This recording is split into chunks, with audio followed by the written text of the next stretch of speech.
오늘 이제 역대하 17장부터 살펴보게 되는 사람은 유다 왕국의 최고의 왕들, 그러니까 선왕 중에 한 사람, 선왕 중에 최고의 왕이라고 꼽히는 한 사람 중에 특별히 유다 왕국의 네 번째 왕인 여호사밧에 대한 말씀을 살펴보게 되었습니다. 그는 유다 왕국 중에서도 가장 위대한 왕 중에 하나다라고 이렇게 손꼽히고 있습니다. 왜 여호사밧이 이렇게 위대한 왕으로 손꼽히고 있는가? 그것은 바로 그가 부흥이 무엇인지를 보여주기 때문에 그렇습니다. 여호사밧 왕은 우리에게 부흥이 무엇인지를 보여줘요. 그의 아버지 아사 또한 우리에게 참 위대한 개념들을 많이 보여주었습니다. 싸움을 통하여 얻는 승리라든지 또 부요라든지 평안이라든지 특별히 거룩함으로 하나님을 간절히 찾음으로 하나님을 발견할 수 있다라든지 이런 것들을 보여줬지만 오늘 이 여호사밧은 이제 부흥이라는 것, 이 모든 것들로 가득 찬 하나님을 만남으로 인해서 그 인생이 하나님으로 가득 차서 축복도 가득 차 있고 힘도 가장 강한 때, 그러니까 가장 높은 위치에 있을 때 우리가 축복도 받을 수도 있지만 축복이 가득한 것은 또 다른 것이거든요. 성령을 받기는 하지만 성령이 가득한 것은 다른 것이거든요. 힘이 있긴 하지만 힘이 충만한 것은 다른 것이거든요. 그런데 이 모든 것들이 극점을 달하는 것을 부흥이라고 하고 있습니다. 그런데 오늘 이 여호사밧은 부흥이 무엇인지를 보여주고 있습니다. 그리고 또 그의 인생에 대하여 역대하도 17장부터 20장까지 4장에 걸쳐서 아주 길게 가치 있게 보여주고 있는데요. 왜냐하면 단순히 그가 부흥이 무엇인지를 보여주기만 하는 것이 아니라 진짜 부흥이 무엇인지를 우리에게 보여주기 때문입니다. 진정한 부흥이 무엇인지를 우리에게 보여주기 때문인 것이죠. 오늘 17장 1절을 시작하면서 1절을 한번 읽어볼까요? 먼저 읽어보겠습니다. 시작. 아사의 아들 여호사밧이 대신하여 왕이 되어 스스로 강하게 하여 이스라엘을 방하되. 자, 그가 왕이 되던 배경을 얘기하고 있는데 그가 아사를 대신해서 왕이 되었다라고 말하면서 가장 먼저 한 것, 여호사밧에 대하여 가장 먼저 한 것이 무엇인가 하니까 둘째 줄에 보니까 스스로 강하게 하여 뭘 했대요? 북이스라엘에 대하여 방비했다 이렇게 나오고 있어요. 왜 그랬을까요? 지금 북이스라엘도 매우 강하기 때문인 거예요.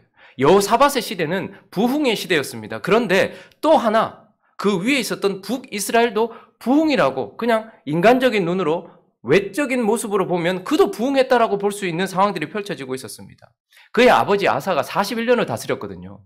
41년 동안 왕위에 있는 동안 북이스라엘은 왕이 7번이나 바뀝니다. 하나님이 없이 자기들끼리 시작했던 그 북이스라엘이라는 나라에 아사라는 사람이 통치하는 중에 41년 동안 왕이 7번이나 바뀌고 지금 이제 이 여호사밧이 왕으로 등극하는 순간에는 7번째 왕, 우리가 가장 잘 아는 북이스라엘의 아합이라는 왕이 나라를 다스린 지 3년쯤 지나고 있었습니다. 그런데요, 이때에 우리가 영적인 시각으로 봤을 때 아합 하면 나쁜 왕, 죄스러운 왕, 악한 왕 이렇게 평가하고 있지만 육신적인 눈, 역사적인 눈으로 바라보면 아합 때에 북이스라엘이 가장 강성했고 가장 부흥했고 가장 부요했고 가장 최고의 정점에 달해 있었던 것입니다. 그러니 이 아합이 통치하고 있었던 북이스라엘도요, 정치적으로 매우 안정되었습니다. 그리고 군사력이 매우 높이 있었습니다. 그리고 경제가 아주 부강한 상태였습니다. 그리고 외교적으로도 국격이 매우 높아져 있었던 것이죠.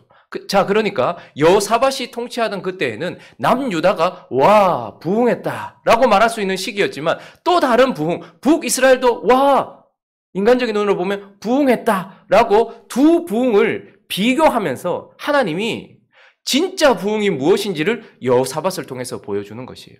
북이스라엘도 남유다처럼 겉으로 보기에는 경제적으로나 문화적으로나 정치적으로나 경제적으로나 외교적으로나 국방적으로나 모든 것이 강하고 충만해 보였습니다. 그리고 북이스라엘에도 예배가 끊이지 않았어요. 오히려 더 남유다보다 더 열정적인 예배, 자기들이 만든 예배가 있었기 때문에 종교적으로도 아주 생명력이 넘치는 것처럼 보였다는 말이죠. 그러나 북이스라엘에 지금 일어나고 있는 이 현상은 진짜 부흥이 아니다라고 하나님은 말씀하세요. 왜요?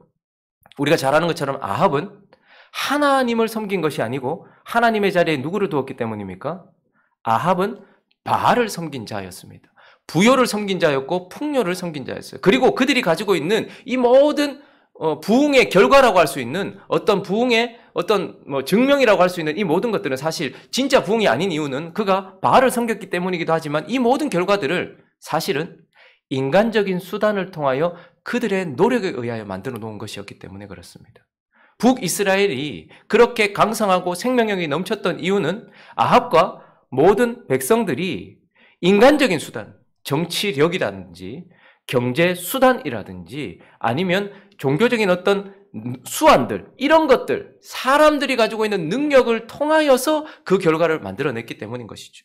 자, 그런 가짜 부흥 아래에서 이제 하나님은 여호사밧이라는 왕을 세우시면서 그에게 부흥이 뭔지를 우리에게 보여주시고 그를 통해서 그리고 진짜 부흥이 뭔지를 우리에게 보여주고 계시는 것입니다. 자, 그러면 여호사밧이 보여주고 있는 진짜 부흥, 왜 그것을 진짜 부흥이라고 할 수 있는가? 그 첫 번째는요, 여호사밧처럼 살기에 하나님께서 주신 것이기 때문에 남유다의 부흥은 진짜 부흥이라고 말할 수 있는 것입니다.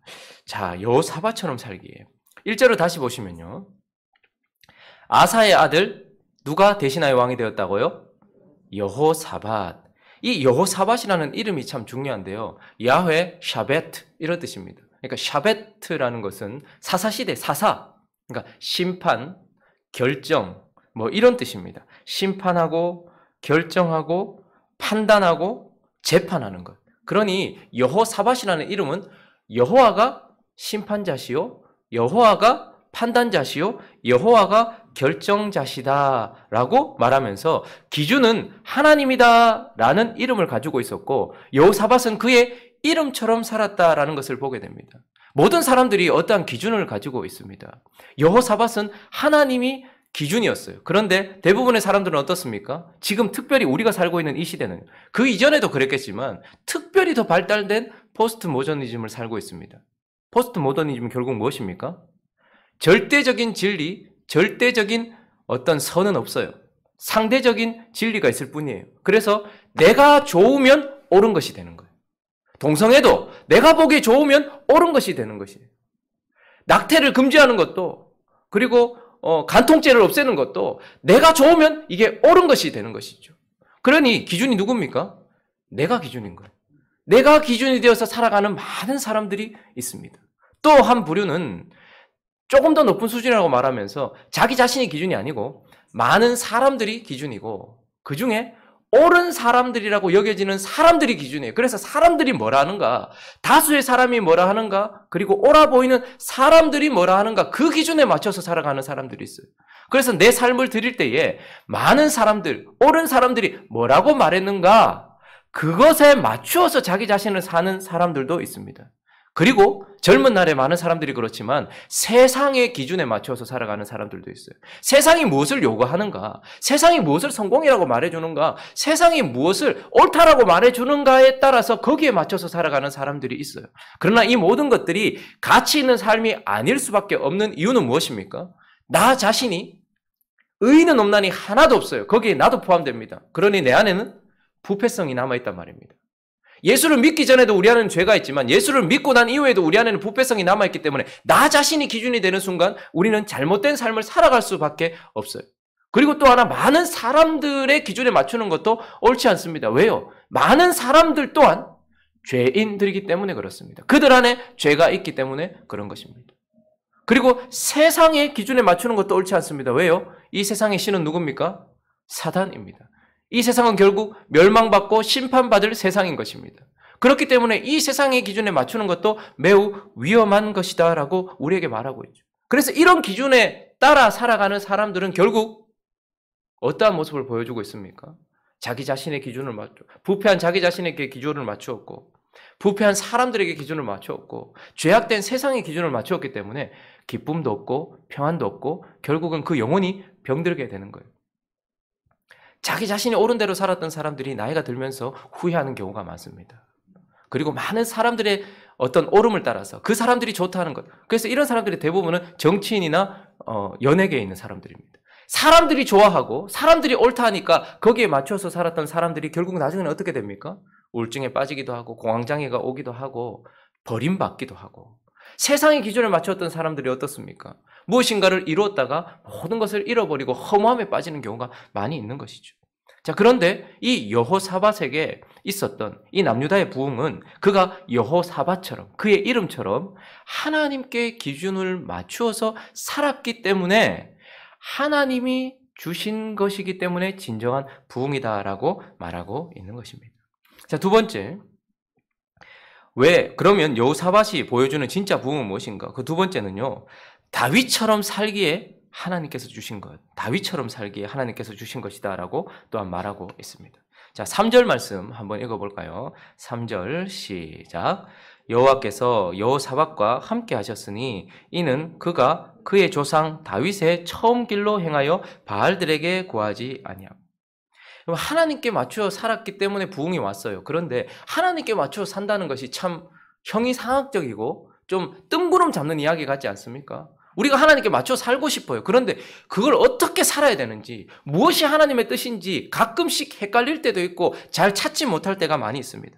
그래서 하나님은 하나님의 뜻에 맞춰진 본보기를 우리에게, 예시를 우리에게, 그 예를 우리에게 보여주시는 경우가 있어요. 그래서 그 예가 사실 누굽니까? 하나님의 뜻에 맞추어 살았던 다윗. 그래서 그 모든 열 왕들은, 그 이후에 이어지는 왕들은 다윗의 길, 그것을 따라가는 것이죠. 그래서 하나님께서 하나님의 뜻에 맞추어진 예를 우리에게 본보기를 주셨고 정답으로 제시된 다윗, 그리고 예수 그리스도의 예표로 제시된 다윗을 따라 그의 길로 행하는 것, 그래서 다윗처럼 살았기 때문에 온 하나님이 주신 부흥이다라고 말씀하고 있는 것입니다. 우리는 하나님의 뜻에 맞추고 싶지만 가끔씩 그 뜻에 대하여 잘 알지 못할 때가 있습니다. 그러나 그때마다 어떻게 해요? 다윗을 보는 거예요. 아, 그가 이렇게 살았지. 그리고 다윗의 후손 예수 그리스도를 보는 거예요. 아, 그가 이렇게 살았지. 그래서 그의 길을 따라서 살기에 찾아온 부흥이 있는 것이죠. 그런데 사실 3절은요, 많은 번역본에서 다윗이라는 단어를 제외하고 번역을 했습니다. 그래서 원래 많은 성경은요, 70인경까지 여호와께서 여호사밧과 함께 하셨으니 이는 그가 그의 조상, 그의 아버지의 처음 길로 행하여 이렇게 이제 번역이 되기도 했습니다.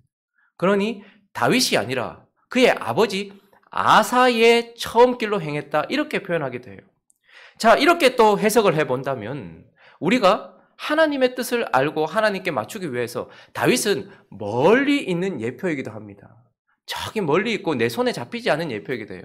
그러나 이 여호사밧 입장에서는요, 그와 함께 살았던, 그가 한평생 바라봤던 아버지 아사의 처음 길, 그의 35년은 하나님 앞에 다윗과 같은 삶이었고요, 하나님 앞에서 거룩한 삶이었어요. 그러니까 그의 손에 잡히고 그의 삶에 체험되어지던 어떤 예표였던 것이죠. 그러니까 무엇입니까? 그가 아버지 아사처럼 살았기 때문에 우리에게 예를 주시되 하나님은 멀리 있는 뜬구름 잡는 것 같은 예도 주시지만 우리의 삶과 함께 했던 아사와 같이 여호사밧이 끝까지 바라봤던, 그래서 여호사밧은요 그 아버지의 말년을 봤어요. 나머지 3년을 함께 통치했거든요. 그러면서 그가 하나님께 소망을 두지 않는 마지막 모습까지 보았던 것이죠. 그러면서 어떻게 해요? 아사의 모든 길이 아니고 아사의, 그의 아버지의 처음 길, 다윗을 따라갔던 그 처음 길을 따라서 가게 했던 것이고, 여호사밧은 결국 어떻게 했습니까? 다윗의 길, 멀리 있는 예가 되는 다윗의 길을 따라 살았기 때문이기도 하고, 가까이에 있는 눈에 보이고 손에 잡히는 예가 되는 자기 아버지 아사의 처음 길을 따라 살았기 때문에 하나님께서 주신 부흥을 경험했습니다. 그래서 이것이 그에게는 진짜 부흥이라고 우리에게 말씀하고 있는 것이죠.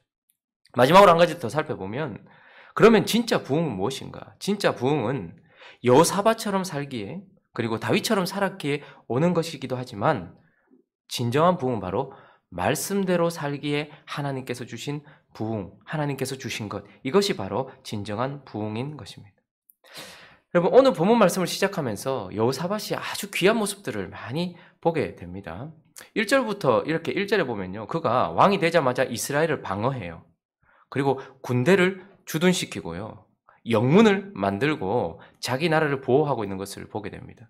그리고 그가 다윗의 처음 길로 행하고 그 아버지의 처음 길로 행하게 돼요. 그리고 4절에도 보면 하나님께 구하고 그 계명을 지키고 하나님 이스라엘의 행위를 따르지 않고 하나님의 뜻을 따라 행했다라고 말해요. 그리고 6절에도 보면 산당과 아세라 목상을 다 제거했다라고 말해요. 이게 참 위대한 일들이잖아요.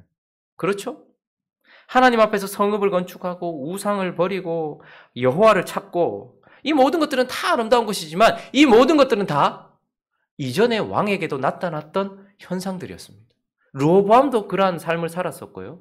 아비야도 그런 삶을 살았었고 아사도 그런 삶을 살았어요. 그런데 오늘 본문 말씀에 이 위대한 왕 여호사밧에게만 나타나는 독특한 특징이 있습니다. 가장 위대한 특징이 있는데 그것이 바로 8절에 나타나고 있습니다. 8절 한번 읽어볼까요? 8절 시작. 또 그들과 함께 레위 사람 스마야와 느다냐와 스바다와 아사헬과 스미라못과 여호나단과 아도니아와 도비아와 도바도니아와 레위 사람들을 보내고 또 저희와 함께 제사장 엘리사마와 여호람을 보내었더니 9절요. 그들이 여호와의 율법책을 가지고 유다에서 가르치되 그 모든 유다 성읍들로 두루다니며 백성들을 가르쳤더라. 여호사밧에게만 나타나는 가장 독특한 특징은 무엇이냐면 이스라엘 백성들 전체에 유다 성읍 전체에 레위 사람들과 제사장을 보내되 그들의 손에 율법책을 들려보내고 그것을 통해서 어떻게 해요? 백성들을 가르치면서 하나님의 말씀을 그들에게 적용시키고 가르치는 일을 그가 했다라고 우리에게 말씀해주고 있어요. 그 이전의 왕들도 위대한 일들을 했었지만 그들은 여호와를 찾기도 하고 산당들을 제거하면서 우상을 제거하는 일을 했었지만 하나님의 율법책을 가지고서 제사장들과 레위 사람 전체를 보내서 하나님의 말씀이 그들의 삶에 있도록 하지는 않았어요. 그런데 어떻게 해요? 이 여호사밧만은 율법책을 들려주고 모든 성읍들에 보내면서 하나님의 말씀을 그들의 삶 속에 구체적으로 가르치기 시작했다라는 것을 우리는 보게 됩니다. 여러분, 다윗이라는 길, 우리에게 주어진 예표도 희미하게 보일 때가 있습니다. 그리고 아사라는 어떤 좋은 본보기가 우리에게는 없을 때도 있어요. 예수 그리스도라는 예표가 우리 눈에 잘 보이지 않을 때가 있습니다. 그가 어떻게 살았지? 어떤 상황 속에서는 그가 어떻게 했지? 이런 것들이 희미하게 보일 때가 있죠. 그리고 아사처럼 지금 내가 살고 있는 이 공간 속에서, 이 시간 속에서 내게 적절한 예가 되어주는 그런 위대한 사람들이 없을 수도 있어요. 목회자로서, 성도로서 가장 힘든 것은 무엇입니까? 예수 그리스도라는 표도 있지만, 그 본보기도 있지만, 지금 우리의 삶 속에 우리와 같은 시간과 공간을 걸어가면서 그리스도의 길을 걸어가는 좋은 예가 되는 사람이 없는 거예요. 목사로서 가장 본받고 싶은 목회자가 지금 나의 시대에 함께 있는 것은 큰 축복입니다. 성도도 마찬가지죠. 지금 내 시대를 살아가는데 무엇이 하나님의 뜻인지를 보여주며 그 길을 걸어가고 있는 좋은 본보기가 있는 것. 권사님들 중에 저 권사님처럼, 장로님들 중에 저 장로님처럼, 저 집사님처럼 저렇게 살면 될 것 같아 라고 하면서 여호사밧에게 보이고 잡히는 그런 예가 있으면 좋지만 그런 예들이 없는 경우도 있단 말입니다. 본받을 만한 사람이 전혀 없는 상황이 있단 말입니다. 그런데 그때 어떻게 합니까? 하나님은 기록된 말씀, 하나님 안에 있었던 그 하나님의 뜻이 이 율법책 안에 고스란히 담겼고 이 그 율법책을 가지고 이제 어떻게 합니까? 백성들을 가르치기 시작하는 거예요. 그래서 말씀을 제사장들과 레위 사람들은요, 형식적인 예배를 드리는 데 집중되었던 사람들입니다. 양 잡고 소 잡고 하나님 예배했던 사람들이에요. 그런데 이들의 본업이 거의 바뀌는 순간이 어디냐면 여호사밧 순간입니다. 여호사밧 왕이 그들에게 너희는 가르쳐라. 율법을 가지고 하나님의 말씀과 하나님의 뜻에 대하여서 백성들을 향한 하나님의 말씀을 가르쳐라 라고 가르치게 되었고, 말씀이 이제 유다 성읍 전체에 어떻게 해요? 충만하게 되는 역사가 일어났더니 하나님이 그들이 그 말씀으로 살아가는 삶 때문에 부흥을 주셨고, 그래서 그들은 진짜 부흥이다라고 말하고 있는 것입니다. 그래서 진짜 부흥은 어디서부터 오는 것입니까? 말씀을 통해서 오는 것입니다. 저 위에 북이스라엘도 부흥한 것 같지만 그러나 인간적인 수단과 방법으로 찾아왔어요. 생명력과 종교의 어떤 활달 이런 것들이. 그러나 진짜 부흥은 말씀을 통해서 찾아오는 것입니다. 그래서 우리나라에도요, 복음이 들어오고 나서 진짜 부흥이 언제 일어났습니까? 성도들이 말씀에 갈급해 하기 시작했고 목회자들이 말씀을 퍼뜨리기 시작했을 때였습니다. 그래서 부흥회라는 이름으로 그때 부흥회 때 아무것도 안 했어요. 하나님 찬양하고 일주일 내내 말씀만 들었어요. 최소한 3박 4일, 길면 일주일 내내 말씀만 들었어요. 말씀 사경이라는 이름으로 말씀이 계속해서 선포되었어요. 그때에 회개도 일어나고 마음의 변화도 일어나고 삶의 변화도 일어나면서 부흥이 왔던 것이죠. 그러니 진짜 부흥은 무엇입니까? 말씀을 통해서 오는 거예요. 그런데 또 하나 중요한 것이 있습니다. 부흥회 때는 말씀을 통해서 와요. 그래서 그 종교적 암흑기였던 그 중세시대에 말씀을 통하여서, 말씀이 그냥 라틴어로만 알아듣지 못했어요. 예배하는 자들이. 사제들이 그냥 알아듣지 못하는 말로 형식적으로 미사만 드리고 있었어요. 그리고 성화 그려놓고 이것으로 하나님에 대해서 설명하고 있었단 말이죠. 그런데 각자의 언어들로 말하기 시작했고 번역하기 시작했을 때 말씀이 그들에게 왔을 때 부흥이 일어났죠. 그리고 또 하나 중요한 것은 무엇입니까? 오늘 보니까 율법책만 강조하고 있지 않아요. 그들이 여호와의 율법책만 강조하지 않고 이곳에 이름 하나하나가 8절에 다 등장하고 있어요. 레위 사람 스마야, 느다냐, 스바랴, 아사헬, 스미라못, 여호나단, 아도니아, 도비야, 도바도니아, 제사장 엘리사마, 여호람 이런 사람들의 이름이 등장하고 있어요. 그러니 율법책, 하나님의 말씀도 중요하지만 하나님이 선택하신 누군가를 통해 전해지는 하나님의 말씀. 그래서 부흥의 때는 보면요. 말씀이 충만하게 되어 있지만 부흥의 때에 보면 그 말씀을 바르게 수종하는 하나님의 종들이 있었습니다. 아우구스티누스 같은 사람, 그리고 종교개혁이 일어나던 그때에 칼빈 같은 사람, 그리고 하이델베르그 교리문답을 썼던 자카리아스 우르시누스 같은 사람, 그 이후에 계속해서 이 웨스트민스터 신앙 고백서를 기록했던 많은 위대한 청교도들, 토마스 왓슨 같은 사람, 존 오웬 같은 사람, 그 이후에 이어지는 조나단 에드워드 같은 사람, 그때마다 하나님의 말씀이 충만하면서 그 말씀을 제대로 수종드는 하나님이 이름 세워주신 그런 사람들이 있었다라는 것이죠.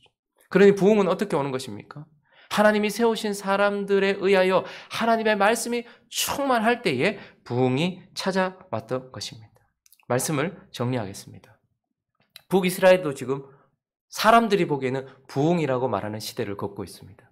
지금 남유다 여호사밧, 아합도 부흥처럼 보이는 길을 걸어가고 있어요. 그리고 그 아래에 있는 여호사밧도 부흥처럼 보이는 시기를 걸어가고 있습니다. 그러나 하나님은 이 두 부흥을 비교하고 계세요. 부흥이 무엇인지만 설명하는 것이 아니라 진짜 부흥이 무엇인지를 설명하고 있어요. 생명력 넘치고 종교적인 활달성이 넘치고 있는 북이스라엘, 그리고 정치, 경제, 사회, 문화, 국방, 종교 모든 것이 정점을 찍고 있는 북이스라엘. 그러나 이것은 진짜 부흥이 아니다라고 말해요. 그와 같이 정점을 찍고 있는 이 여호사밧의 남유다가 진짜 부흥이다라고 말하고 있습니다. 왜 진짜 부흥입니까? 왜 진짜 부흥입니까? 말씀을 통해서 왔기 때문입니다.